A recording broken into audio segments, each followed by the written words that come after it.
Ever wondered what are the most populated cities here in the Inland Empire? That's exactly what we're covering here, and don't go anywhere because we're getting started right now.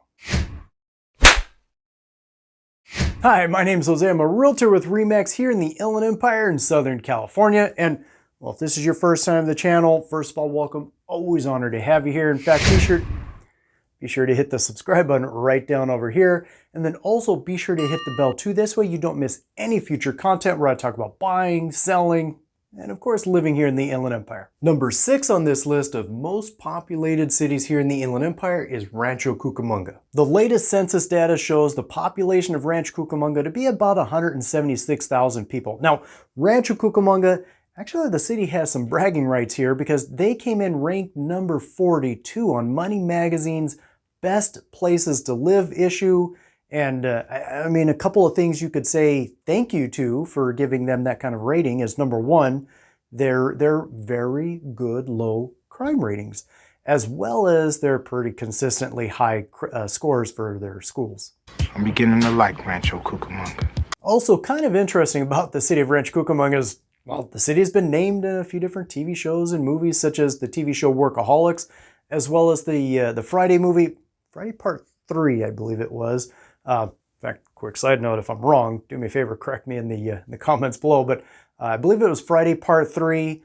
Also, the 1974 album from the Grateful Dead, From the Mars Hotel, well, they had a song on that album called Pride of Cucamonga, and they did that as a tribute to the city of Rancho Cucamonga. Number 5 is Ontario. Isn't that Canada? No, Mr. Funny Man, that's Ontario, California. As of the latest census data, the city of Ontario has a population of about 181,000 people. And listen, not only is Ontario a big city in terms of population, but it's a big city in terms of just size, just overall mass, covering about 50 square miles. I found this to be kind of interesting because back in 2021, the city of Ontario, they conducted a survey because they wanted to see just how satisfied are the residents of the city. And as you can see, they found that 76% of the respondents to the survey said that Ontario is either a good or an excellent place to live. Another interesting piece of, I guess you could say, trivia when it comes to the city of Ontario is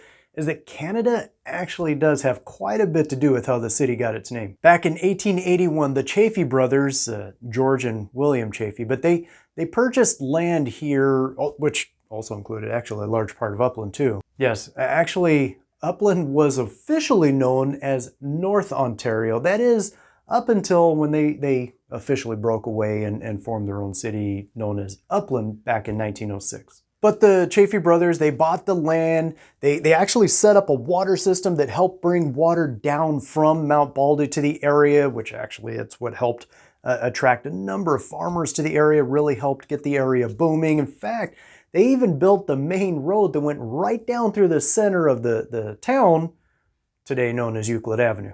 But where were the Chaffee brothers originally from? Yeah, Ontario, Canada. Number 4 on the list, Moreno Valley. Yeah, believe it or not, the city of Moreno Valley, it's a pretty populated city. As of the latest census data for the city of Moreno Valley, the population here is right about 214,000 people. Yeah, that's quite a few people, right? Honestly, it probably shouldn't come as too big of a surprise because, listen, first of all, Moreno Valley, it offers a number of really nice neighborhoods here. The thing is, though, as many of those neighborhoods, they offer lower home prices than a lot of the other neighboring cities here within the Inland Empire. And also, believe it or not, Moreno Valley is actually one of the youngest cities in the state of California, having barely incorporated back in 1984. It's a baby.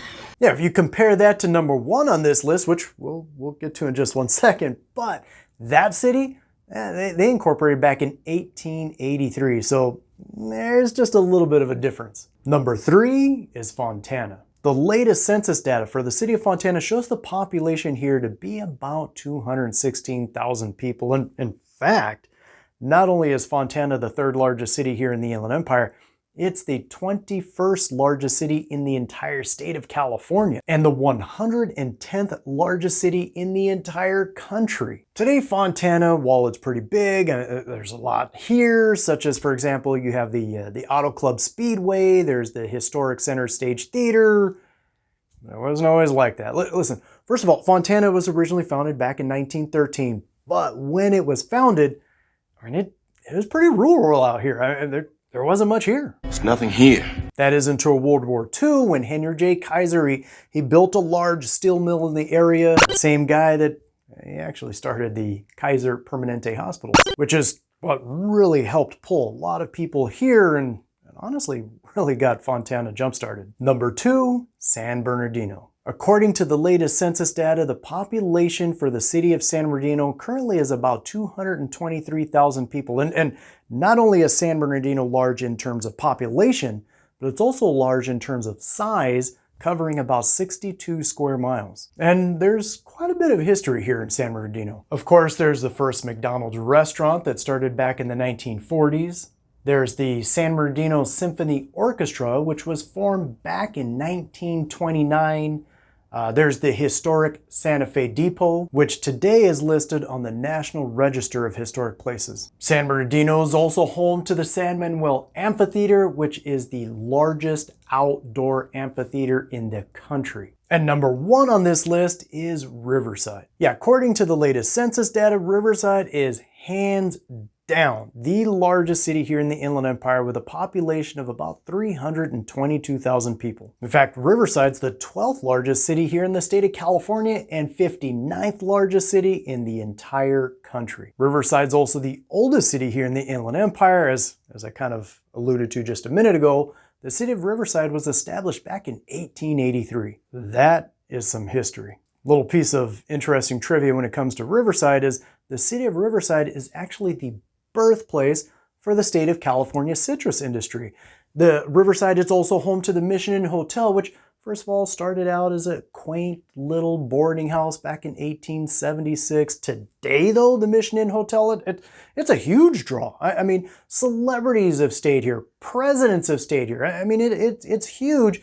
In fact, the Mission Inn Hotel is today a national as well as a state of California historic landmark. Also, you have the HBO show Enlightened, which was filmed right here in Riverside. And of course, there's the historic Fox Theater in downtown Riverside, which, they first opened their doors back in 1929. And in 1939, they actually screened the very first showing of the classic movie Gone with the Wind. Frankly, my dear, I don't give a damn. Of course, if you do have any questions, or maybe you are thinking about buying or selling a home here in the Inland Empire, my contact information is below. Now, I will say this, there is quite a bit we do get here in the Inland Empire, but there are a few things that we don't get here in the Inland Empire, and well, that's exactly what I cover right here in this video. You should definitely catch that one next, or apparently YouTube thinks you might like that one more.